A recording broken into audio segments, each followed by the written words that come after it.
வணக்கம். அதாவது திருப்பூர்ல நம்ம மேயர் பதவி ஏற்று எத்தனை வருஷம் ஆச்சுன்னு எல்லாத்துக்குமே தெரியும்.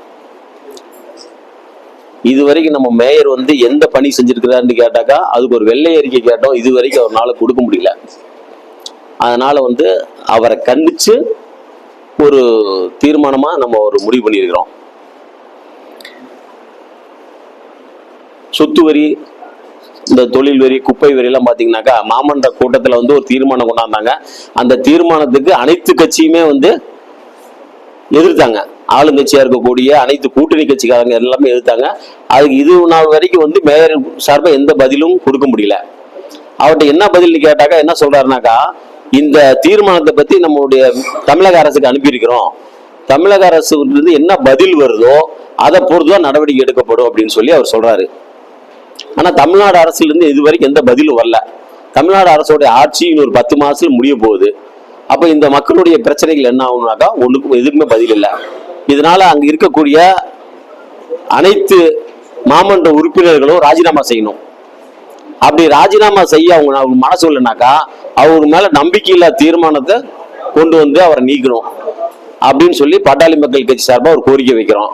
இதை வலியுறுத்தி வரக்கூடிய 22ஆம் தேதி தமிழக முதலமைச்சர் திருப்பூர் வராரு. அவருடைய கவனத்தை ஈர்க்கும் விதமா, நம்ம மேயர் மேல இருக்க குற்றச்சாட்டை எடுத்து வைக்கிற விதமா அவருக்கு கருப்பு கொடி காட்டலான்னு ஒரு முடிவு பண்ணியிருக்கிறோம். முதலமைச்சருக்கு, திருப்பூர் வரக்கூடிய முதலமைச்சருக்கு பாட்டாளி மக்கள் கட்சி சார்பாக கவன ஈர்ப்பு அப்படின்றது சார்பாக ஒரு கருப்பு கொடி காட்டலான்னு முடிவு பண்ணியிருக்கிறோம். அதுக்கு இடையில ஒரு நல்ல முடிவா அவரே எடுத்துட்டு ராஜினாமா செய்யறது சால சிறந்தது அப்படின்னு பாட்டாளி மக்கள் கட்சி ஒரு முடிவுங்க. கட்சியில எந்த பிரச்சனையும் இல்லை. ஒரு சின்ன பிரச்சனை நடக்குது, ஊருக்கு உலகத்துக்கு எல்லாமே தெரியும். மிகவும் நேற்று கூட நம்ம ஐயா சொல்லியிருக்கிறாரு, உடனடியாக கூடிய சீக்கிரம் சரியாயிரும். அதுக்கும் கட்சிக்கும் எந்த பிரச்சனையும் இல்லை, எங்கேயுமே இல்லை. சந்திக்கலன்னா பிரச்சனை இருக்குன்னா சந்திப்பாங்க, கண்டிப்பா சந்திப்பாங்க. அதாவது ஐயா தெளிவா சொல்லிக்கிறாரு, வரக்கூடிய 2026ல எந்த அணியில நாங்க சேர்றோமோ அந்த கூட்டணி ஜெயிக்கும்னு சொல்லியிருக்கிறாரு. ஆனா எந்த அணின்னு ஐயா சொல்லல. அதாவது வெற்றி கூட்டணி அமைக்கிறது ஐயா தான். அதனால நாங்க பாட்டாளி மக்கள் கட்சி எந்த அணியில இருக்கோமோ அது வெற்றி கூட்டணி. இல்ல 2 பேரும் ஒன்னா சேர்ந்தா தேர்தல் சந்திப்போம். இன்னைக்கு உதாரணம் கொடுத்திருக்கிறாரு.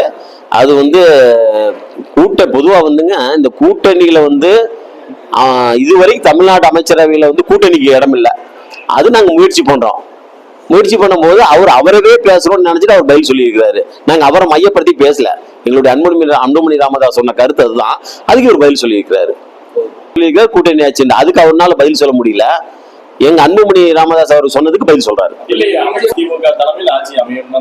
ஆமா, இப்போ அவர் தெளிவா இருக்கிறாரு. அதாவது தனிப்பெரும்பான்மை சொல்லாம தனிப்பெரும்பான்மையோடு அதிமுக ஆட்சி அமைக்கிட்டு அவர் சொல்றாரு. அவர் சொல்றது தப்பு இல்லையே. ஒரு தெளிவா அவர் சொல்லணும் இல்லையா? அவர் சொல்ல மாட்டேங்கிறாரு. அமித்ஷா தெளிவா ஒவ்வொரு முறையும் பிரஸ்காரம் கேட்கும் போது தெளிவா சொல்றாரு, கூட்டணி மந்திரி சபை தான் அப்படிங்கிறார். அதிமுக தான் தமிழ்நாட்டுடைய கூட்டணிக்கு தலைமை. இப்ப அது சொல்ல முடியாதுங்க. ஆனா பாட்டாளி மக்கள் கட்சி கூட்டணியில் தான் போட்டியிடும். அது உங்க பார்வைக்கு தெரியுது. இப்ப இன்னும் கொஞ்சம் அதுக்கு முன்னாடி நேத்து பாத்தீங்கன்னா அப்படி தெரியும். அதுக்கு முன்னாடி பாத்தீங்கன்னாக்கா திமுக கூட்டணி அப்படின்னு சொல்லி இந்த பத்திரிகை நீங்க தான் சொன்னீங்க. நாங்க அதையும் மறுத்தோம். அதிமுக கூட்டணியான்னு கேட்டீங்க, அதையும் மறுக்கல. என்ன சொல்றோம்னாக்கா இன்னும் தேர்தலுக்கு 7-8 மாசம் இருக்குது, அப்ப பாத்துக்கலாம்னு சொன்ன, வேற ஒண்ணும் இல்ல. இன்னும் உறுதிப்படுத்தல. அதாவதுங்க தேர்தல் சமயத்தில் தான் இந்த கூட்டணி நிரந்தரமானது இல்ல. தேர்தலுக்கு தேர்தல் மாறுபடும். நம்ம போன தடவை பிஜேபி கூட்டணியில இருந்தது உண்மை. இனி வரக்கூடிய 2026 தேர்தல் அதுக்கு ஏற்ப முடிவெடுப்போம். அதுக்கு இன்னும் டைம் இருக்க, காலம் இருக்க. மறுபடியும் சொல்றேன் கேட்டுங்க, பாட்டாளி மக்கள் கட்சி எந்த அணியில சேருதோ அதை வெற்றி பெறும். அது திமுக இருக்கலாம்.